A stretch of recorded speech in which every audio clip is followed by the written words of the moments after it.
7 acres at Elm Hollow with direct frontage on the Corps of Engineer land at Bull Shoals Lake. A lot of cool stuff about this property, but probably the most cool thing in our mind is that this particular tract contains what would have been likely kind of the headquarters for the original homestead that was out here.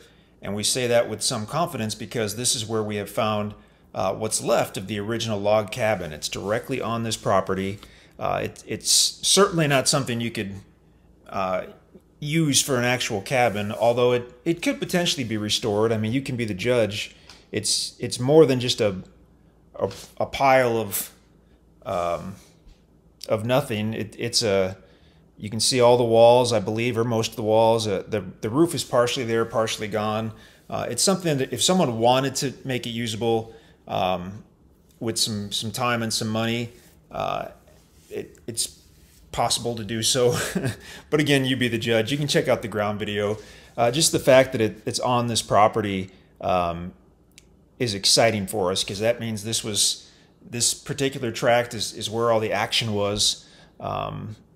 We haven't hunted around too much as far as kind of checking out the ground on this particular tract, but we have found old metal tools and different cool stuff on essentially all the tracts, all the way from tract 1 on the north down to 13 or 14 on the south. I don't know if they looked on tract 15 or 16 too much, but I mean, we found just metal tools, parts of plows, all kinds of cool stuff.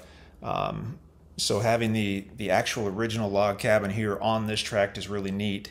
In addition to that, it has something we've basically never seen.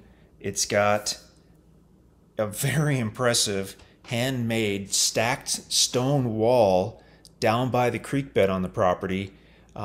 We've bumped into stone walls on properties before, and they generally look very utilitarian. Often I believe they were used to separate animals and different pastures, or for a barrier or whatnot. That's what we've seen on other properties. In this case, though, it looks like someone who really knew what they were doing spent a lot of time to make this stacked stone wall look good. It looks like it's been there probably a couple of 100 years. Portions of it are gone, but there's portions of it that look extremely good. Like other than a lot of moss being on the rocks, there's parts of the wall that look like it could have been done just a few years ago. I mean, it's really, really impressive. That's right down on the kind of the north side of the creek bed on the property.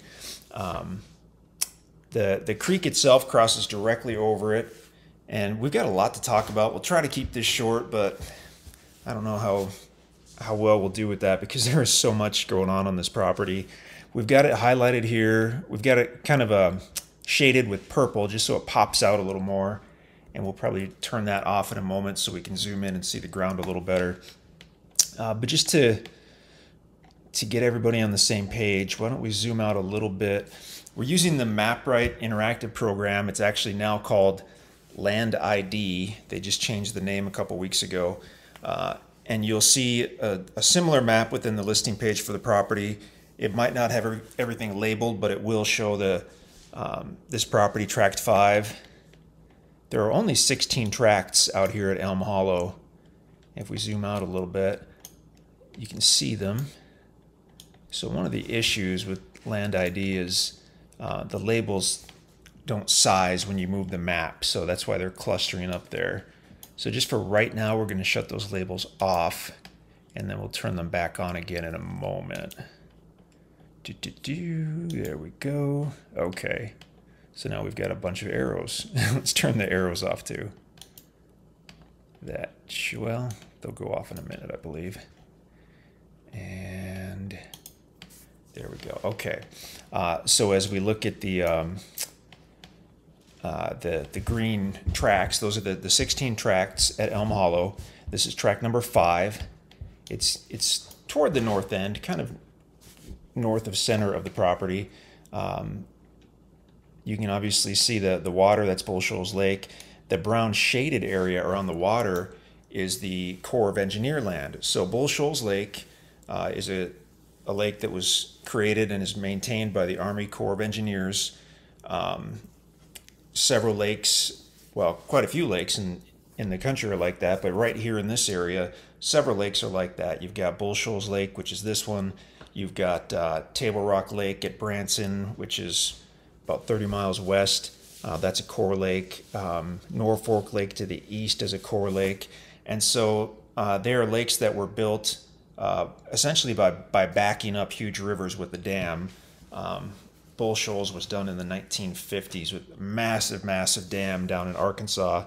And they did that for two reasons. Number one, flood control, so they could change the water level and kind of mitigate any kind of flooding downriver or upriver, I imagine, and for power generation. So there's a large power plant down at the dam in Arkansas. It provides a lot of power with that lake. So as we look at this here, when the Corps of Engineers did this lake, and I assume it's basically all the lakes that they create with the dam, they need to be able to control the water level in the lake at the dam, and they do that with the dam, obviously. They might have it up for certain reasons. They might have it down. They might let it get super high to mitigate flood control. They might have it down to do dam maintenance. And obviously when they're changing that water level up and down, it changes the shoreline of the lake. So in order that they weren't affecting people's private acreage or whatnot while they change those water levels, what they do is they keep a buffer strip of land around the entire lake. And that way they can raise and lower the water levels essentially as they please, and it's not affecting anyone's private property. I mean, if you look around the entire perimeter of the lake, you'll see just a couple spots where it may or may not, affect someone's private property. But in general, they can do whatever they want with the lake levels, and it will not affect anyone's private property. So they're not getting people upset. They're not getting, in trouble for that. So that being said, this Corps of Engineer land is essentially public land, similar to national forest. So it's generally open for hunting, recreation. You can explore the shoreline. You can, of course, cross over the shoreline to the water. Because Corps of Engineer lakes, for the most part, you and I, we can't own the actual waterfront because that's owned and controlled by the Army Corps of Engineers. But what you can do is, if you're able to find something on the Corps land, that's in many cases considered lakefront on a Corps of Engineer lake. So if you have something that has frontage on the Corps land, obviously you can cross directly over that, get right to the water, fish, swim, sometimes put your boat in the water depending on the shoreline and the access and whatnot. So that's pretty cool. And also, obviously, since it's open for public hunting, you've got access to, well, literally thousands and thousands of acres of public land that's contiguous to your property if you have frontage on the Corps land. In this case, this property does. The east side has about 50 feet of frontage on the Corps, which is just one more amazing thing about this property. I mean, this is such a nice tract, and we'll talk about that more in a minute here. I had another thought about that Corps land, and it slipped my mind. I was back to thinking about the cabin on the property. Well, it might pop back into my mind, and if it does, I'll get it in the video. But otherwise, we've zoomed out. You can see the tracts here. I know what I was going to say. Okay, so it's called, people call that the Corps land, or often they'll call it the take line. Actually, the take line would be the line between the private land and the Corps land. So we would say that this tract has about 50 feet of frontage on the take line right there. It's just kind of a name people started calling core land on core lakes, because the government, kind of like when they build a highway, you don't have a choice. They're going to take your land if they need it for the new, 6-lane highway that's coming through. And a lot of people, not a lot, but I'm sure some people were upset about that when they did the lake back in the 50s. People said, hey, they basically took the land, so started calling that the take line. So nowadays, I don't think anybody's using it, because they're angry at the Army Corps of Engineers, but it's a name that stuck. So this tract does have direct frontage on the take line on its east side. Since we're already zoomed out, we'll just quickly kind of show you where this is. And this is probably just a rehash of location. If you've already seen the main page for the Elm Hollow tracts, we do a similar thing with the interactive map where we zoom out. I think we zoom way out and then come in and kind of go from there. But since we're here, why not? So here's Theodosia. I'm not sure how to pronounce that. We've always said Theodosia, but I'm not sure that the locals don't say it a little differently. From Theodosia, which is a great little town. It's kind of geared up for people using the lake. They've got this large marina here. There's some beautiful public access points right there as well on the west side of the bridge, probably on the east side. Bull Shoals has hundreds of access points. So just depending on what type of boat you're putting in the water, if you're putting something huge, then on the north side of the bridge here at Theodosia, there is a great wide concrete launch, which we've used. It's fantastic. There's some on the south side. Of course, you got the marina there and different stuff and restaurants and whatnot.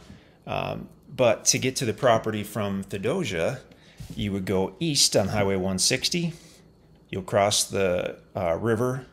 It was a river, and they dammed it up. And then as you zoom out and look at it, it kind of looks like a crazy river. But when you're on the ground looking at it, it just looks like a huge lake in every direction, because this is like a quarter mile across or better. And a lot of the main channel is quite a bit wider than that. So you'll cross the lake. You'll go not even 2 miles, and you'll be looking for Highway HH. The little town is called Isabella. We're not convinced that there is anything in Isabella, but maybe we blinked and missed it. This looks like maybe a little gas station up here. I'm not sure, but you'll look for HH going to the south, or going right if you're coming from Theodosia. You'll take that down for maybe a half a mile, and you're going to be taking your first left onto County Road 618, and that's going to be a gravel road, and that's what's going to take you to the property. So you'll go east on 618, and to get to this particular tract, we can use the measurement function on this map, and we'll just kind of get a decent idea here. We won't trace the road exactly.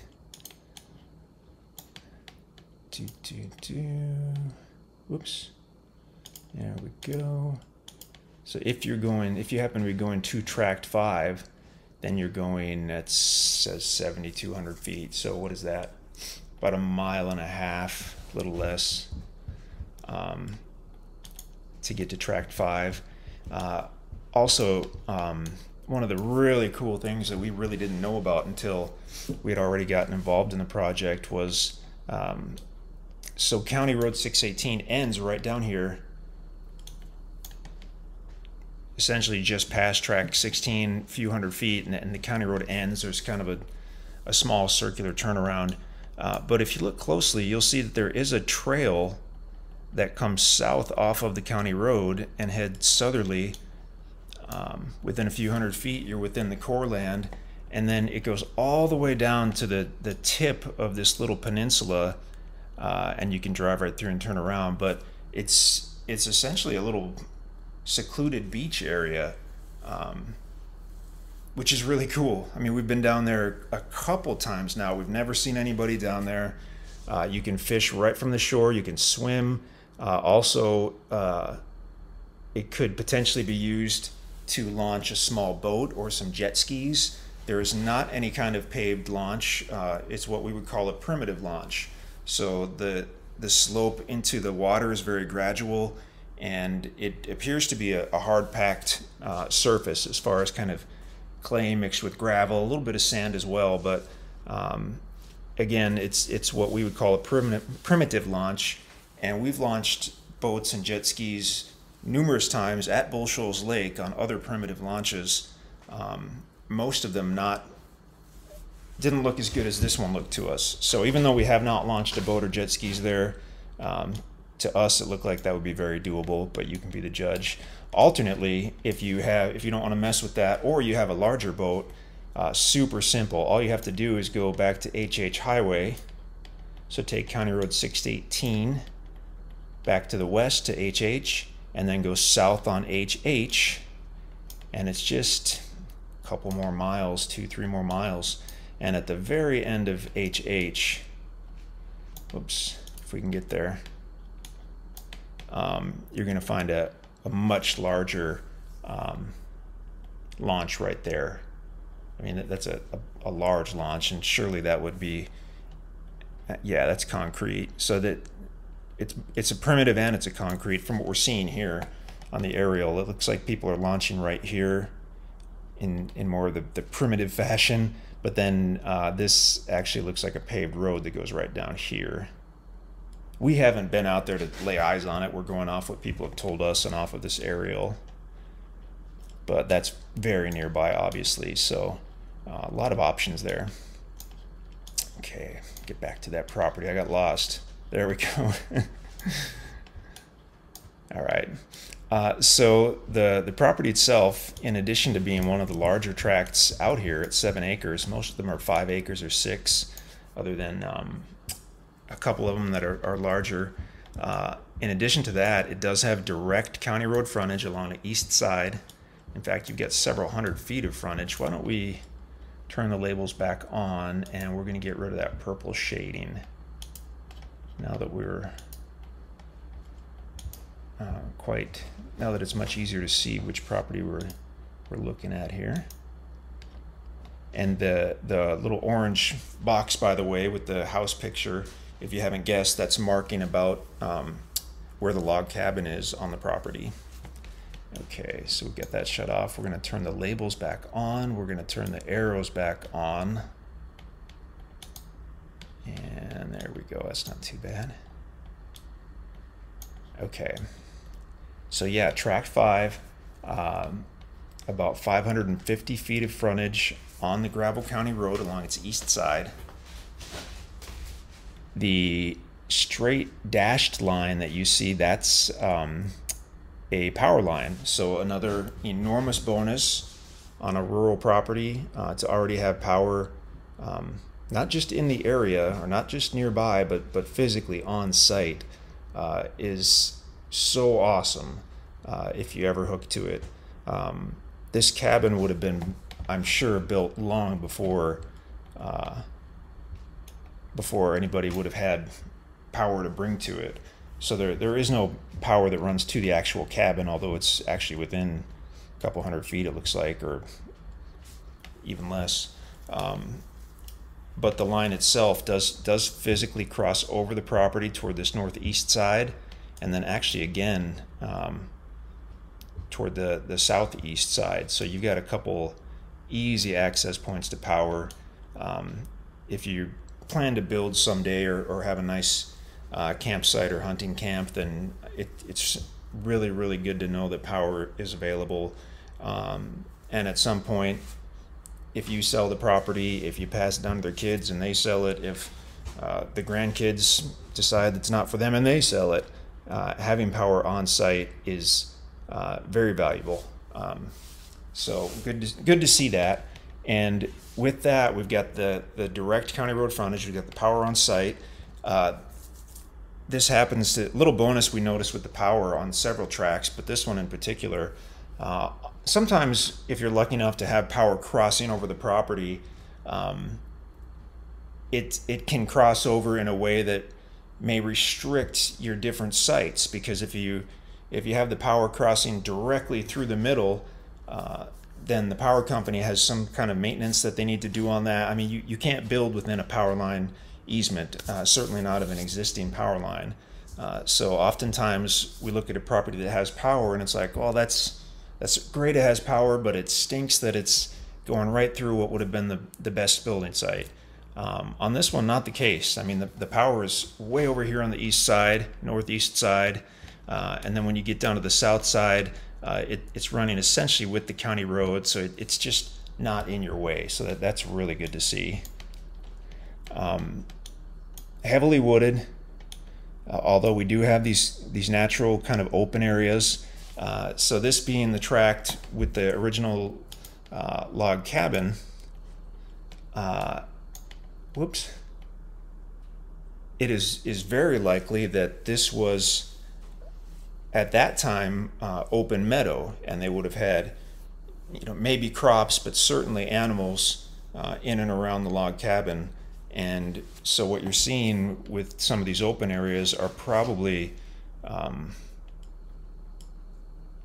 showing what the area was at some point, where it was open meadow versus heavily wooded. And we'll actually, in a moment, we'll switch to a topo map, and I'll show you guys something cool about the older topo map.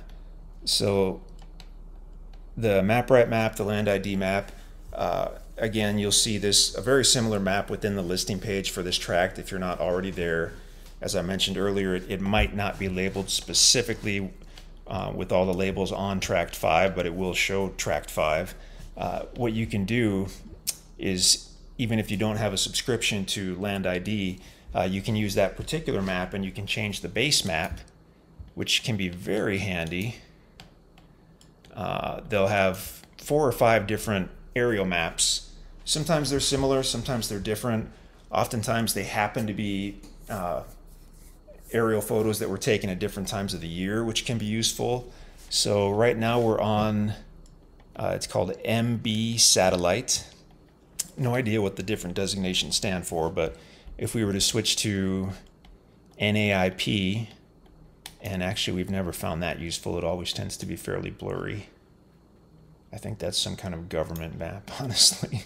But if we go to a different, this is called Hex Aerial. So that's interesting. That looks like maybe an autumn aerial map. So on this one, for instance, if we look around on the kind of on the north side of the creek, you can see quite a bit of greenery, even though if you look on the south side, a lot of those trees are brown already. So what that is telling us is these are likely evergreens, either cedar or pine. In this case, just the little bit we walked on the property, we know there's quite a bit of cedar. There's actually some huge cedar trees on the property. So these are probably going to be cedar trees. There's a little cluster, little grove on the south side of the creek. Gonna guess that's a grove of cedar trees, just based on the cedar trees on the north side, but that could be pine trees as well. So that's kind of interesting. And last one we'll try as an aerial will be the Google map. And Google is nice because it's generally the most clear and often the most up-to-date, although it can still be several years old, we've discovered. Zoom in a little more. Okay. So yeah, Google's nice and clear. This is more of a summertime aerial, so everything's green. I think we mentioned already that that we were showing the location, approximate location of the stacked stone wall on the property. So our guess is that this stacked stone wall probably ran hundreds and hundreds of feet along the north side of that creek bed, and more than likely the stones got repurposed at some point, quite a bit of them. So there are some sections left, and we mentioned that, and you'll see those in the video. Some of them are rough, but some of them look amazing, and it's just a massive stone wall. It's a couple feet wide at the top. The section I'm thinking of is probably about 3.5, 4 feet high. It's about 2 feet or better wide at the top, and it gets wider as it goes down. So by the time you get to the ground, it's like 4 feet across. So even to build just a short section, you're talking about hundreds of very, very heavy stones that they had to drag either out of the creek bed or different parts of the property. Really impressive. I mean, check out the video for sure to see that stacked stone wall, but what an awesome feature. As far as why they built it, as we mentioned earlier, the ones that we found, it looked like they were maybe separate pastures or potentially boundary markings. In this case, we think that wall, and this is our best guess on it because of where it's built and how it's built, we think that stacked stone wall was to keep animals in one place, but also to keep animals from out of the creek or the creek bed. So this is a seasonal or a wet weather creek that crosses over these tracks, including this one. But it's an ancient creek. It's fairly wide, has a beautiful gravel and rock bottom, and it's likely that when this property was homesteaded, that creek was, very probably a year-round creek, and that could be one of the reasons why they chose this as the spot to do it. So that being said, they didn't necessarily want the animals crossing over the creek, or if the water was high, they didn't want them going in the creek and getting into trouble. So they had that big stacked stone wall that would essentially keep everybody safe and keep the animals out of the creek bed. So anyway, that's our best guess. It could be something totally different, but looking at everything, that kind of does make the most sense. So one of these aerials, you could sort of see part of the roof of the cabin. I might have to move that. Well, let's leave that for now. Let's try just for fun. And there we go. Okay, let's see if I can move that a little bit. Whoops. And so we're using this is a paid version of Land ID. And if you have the paid version, you can create your own maps, and that's what we've done here, obviously. So we can move stuff around, we can add stuff and delete stuff. But there you can actually see the roof of the old cabin right there. Oh, well, that's a little blurry, but you can roughly see it. Not so much there. The Hex Aerial, and that's just another reason why it's fun to play with the different aerials. For whatever reason, the little cabin showed up on the Hex Aerial when it just wasn't clear on the others. Okay, I guess we could put that back. Do this. There we go. Did that move? Okay. No, I don't want to delete it, actually. Thank you for warning me. Okay, so I mentioned earlier the Toppo Map, and MapRight now, Land ID now provides us with 2 Toppo Maps. So for 20 years, we've been using what we just call the Toppo Map, and it's I believe it's a government created set of topos that was done probably in the 1950s from what we've been told. Fairly detailed, they show everything fairly well. And about 6 months ago, MapRight added another topo. So we haven't been using MapRight for 20 years. MapRight's only existed for 5 or 6 years, but we have been using it for 5 or 6 years.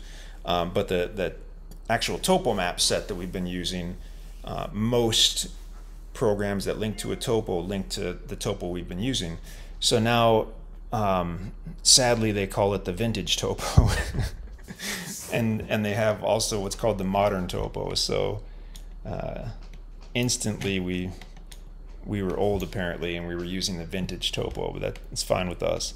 So we've got vintage, we've got modern topo. Modern topo we actually don't like as much. It is clearer, it is easier to digest, but it doesn't show as much detail, and it lacks a couple features that the vintage topo has. So we're actually going to start we're going to start with the vintage topo. Okay. So yeah, that is a little hard to see.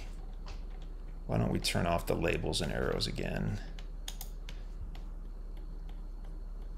I think we're just kind of giving up on keeping this video short. There's just so much to see on this property. Shut off the labels, shut off the arrows, maybe. Oop. Well, we shut off the cabin picture too, that's fine though. Okay, so if you're not familiar with topos, the quick rundown is that the lines that you see are called contour lines, and they're showing changes in elevation on the Earth's surface.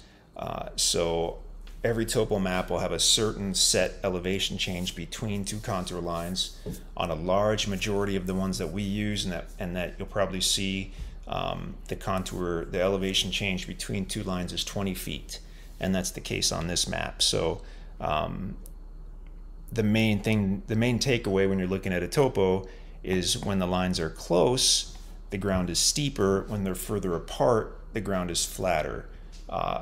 Since you have a 20-foot total elevation change between two lines, if you look, for instance, in this area by the cabin, that's a lot of space between those two lines. So that's indicating that it takes a lot of time for the ground to drop 20 feet.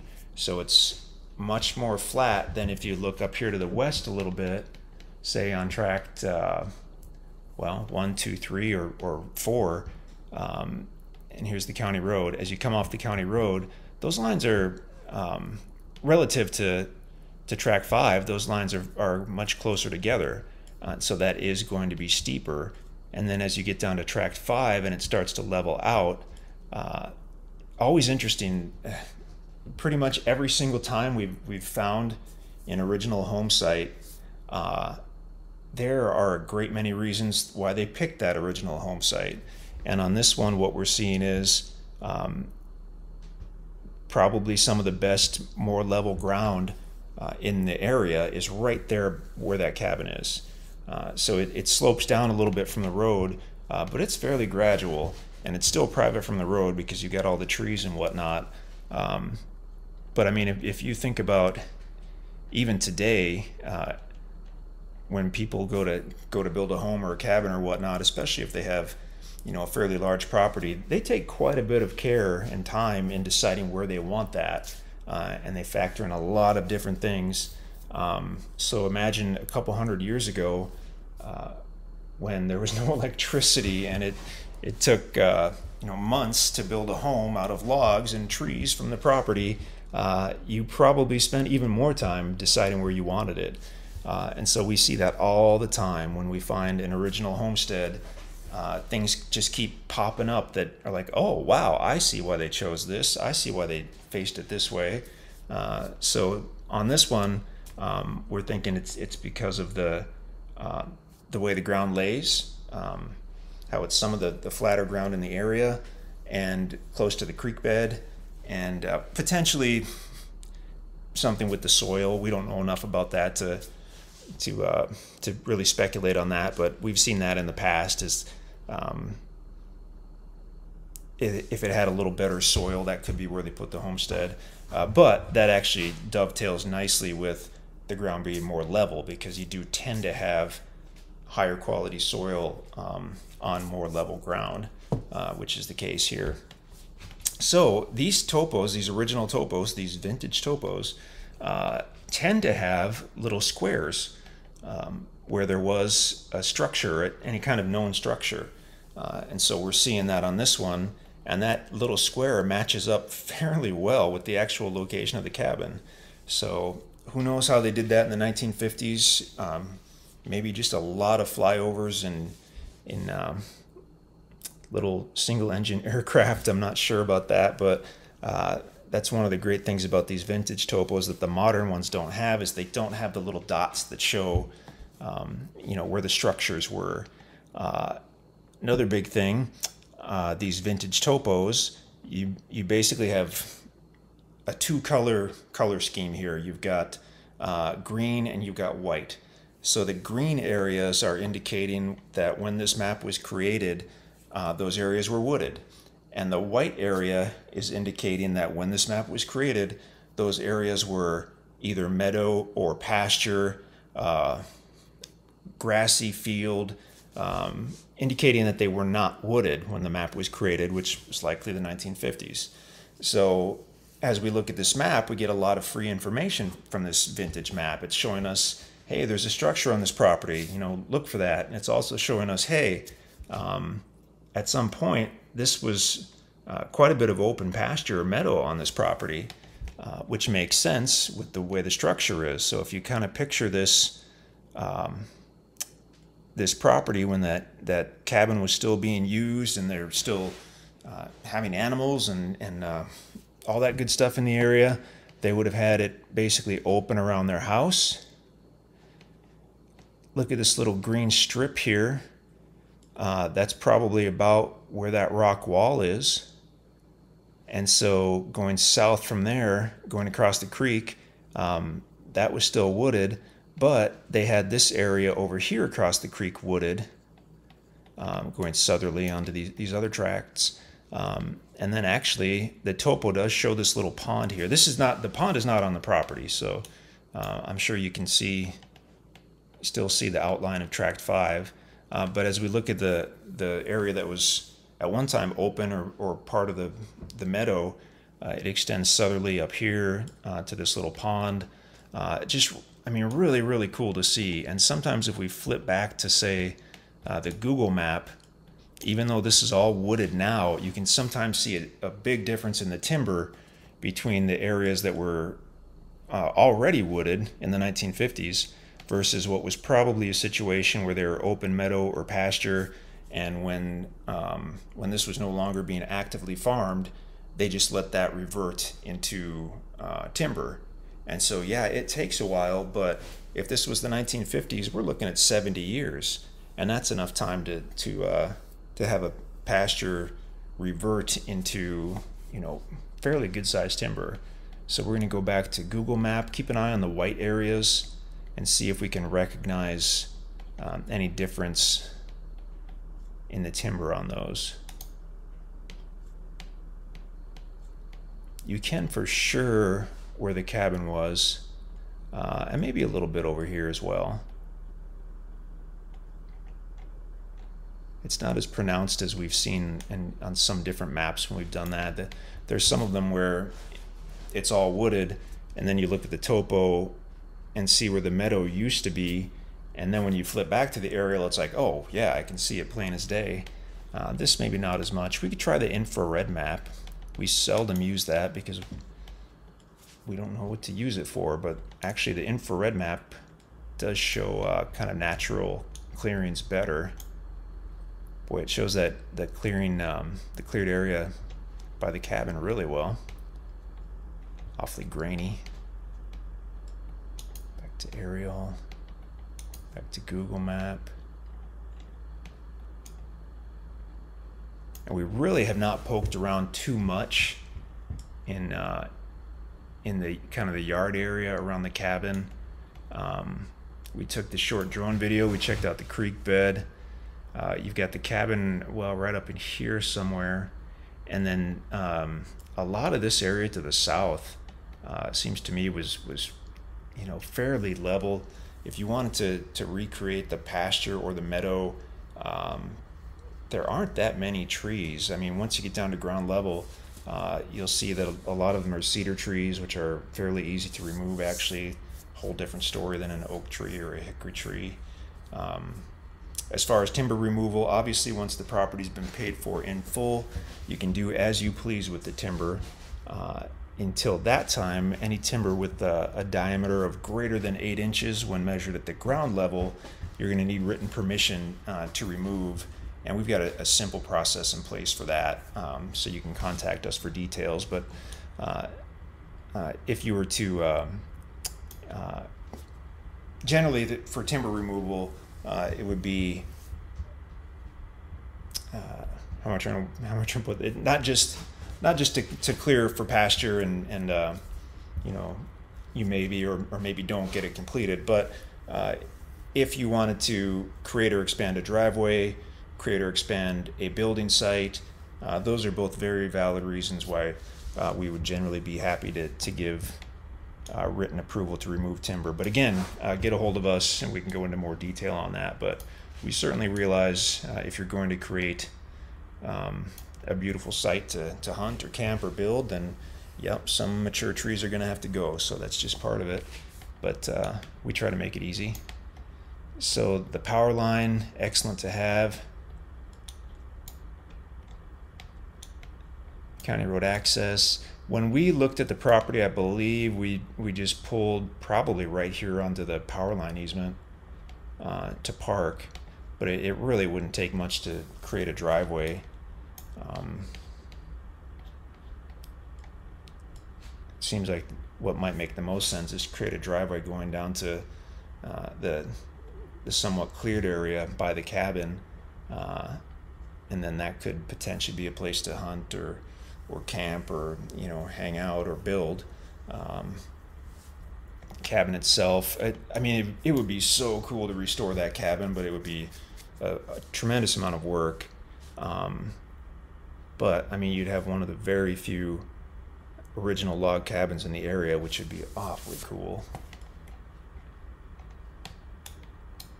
Over here, because you do have the direct frontage on the take line, obviously you've got the access to the core land, which is all told thousands of acres, but right here adjacent to the property you've got a pretty good sized chunk that you can generally use for additional hunting. You can hunt on your own property, of course, but additional hunting in that core land. Since this is actually fairly close to the water, I mean, you'd just be from the east side of your property a few seconds from the water for fishing, or maybe to put in a little kayak or whatnot from the east side, walk it down there. Aerial map, and you can play with that. If you zoom out to see where the water is, and here's another reason why it's cool to have the different aerial maps. We mentioned before they change the lake level kind of throughout the year, or when they're doing maintenance or whatnot. So right now we're using the satellite map. If we go to, say, the Hex Aerial, we've got a different snapshot of the water. If we go to Google, it's different. So you can use that to kind of see different views of the lake and the shoreline. As far as topography itself, I know we touched on that a little bit. Oh, we never did look at the modern Toppo map. I don't think we even finished with the vintage Toppo map. All right, we'll do that. So we've got the county road bordering the east side, as we mentioned, directly borders most of the east side of the property. From the county road itself, as you go westerly onto the property, it slopes down fairly gradually, though, and a large portion of this northern part of the property, north of the creek, is either level or fairly close to level. So you've got more than just about any other tract out here, even the bigger ones. You've got some nice, fairly level area that you can do a lot with. Crossing the creek bed, there's actually, and if you're familiar with topos, this jumps right out at you. If not, then maybe not. But if you look, say you cross the creek bed and you start heading toward the southwest corner, you've got what we would call a draw, which is essentially a mini valley where it slopes in, and this is going to be the kind of the center of it. And I think there's a smaller creek that feeds into the big creek bed. There would almost have to be in a draw like this, so you can look for that when you're out there.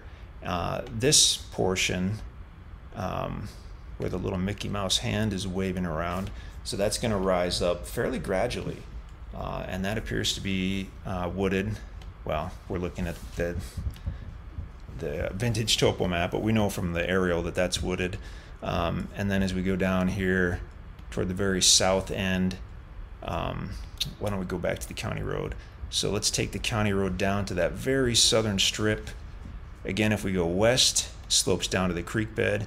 If we go east, slopes down to the core land and the take line. And here's an instance where the topo is helpful because it's showing us, now look at this east side and look how those lines start to get fairly close. So that's going to be quite a bit steeper when you get to that east side. We actually have not physically walked to that east side to look, but just based on this topo, that's going to be the steepest part of the property, just this last little bit right before you get to the core land and the take line and all that stuff. So now let's switch to the modern topo, as long as we're here. And that's showing us something very similar. It's a much cleaner look, which is great, but it doesn't provide as much information as the last one. So this is telling us basically the same though. From the county road, as you go westerly, it does slope down, but man, it's gradual.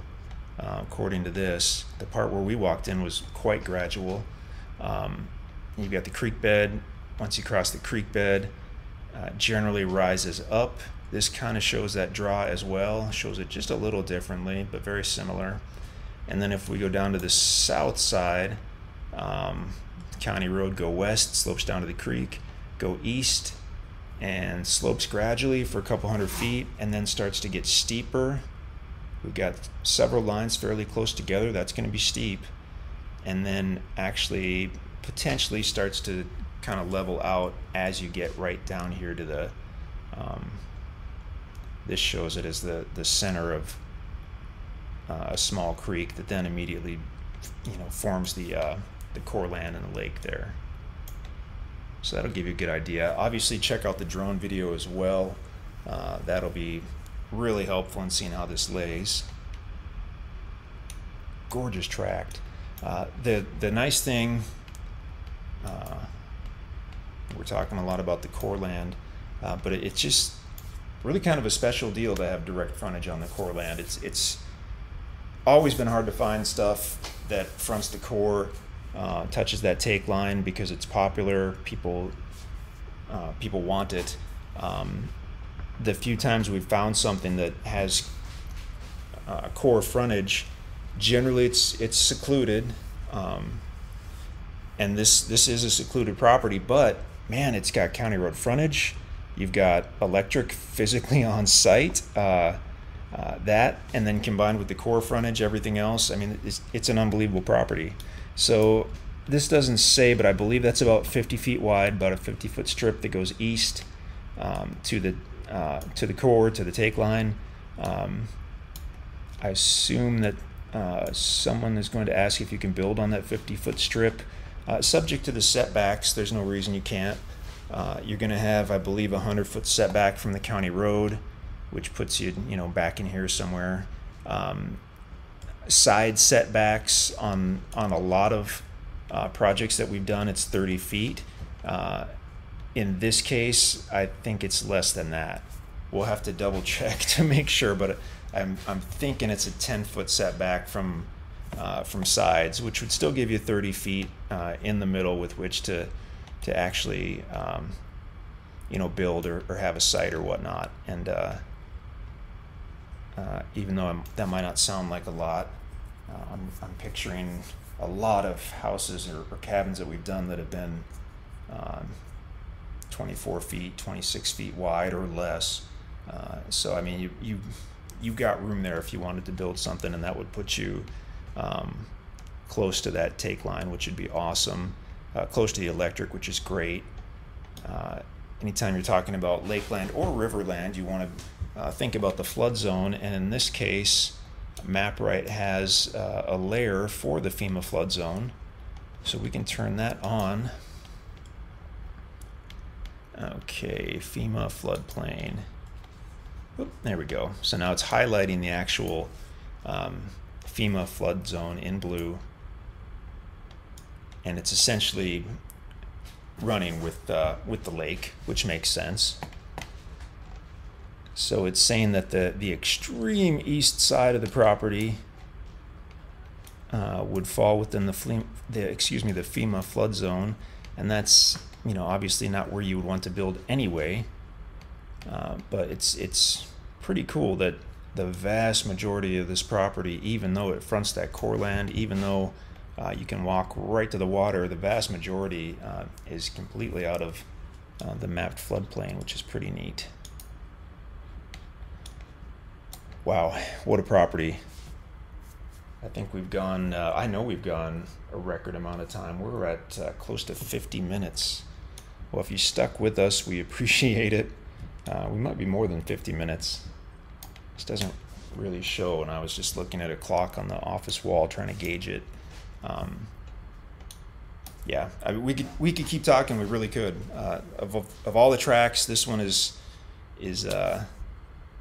kind of, I don't want to say the most special, because a lot of these tracks are very, very cool, but man, having the original log cabin right there on it, who knows what else you're going to find out here. I mean, it's just a really unique opportunity. So we're pumped about it. If you have any questions, please do let us know.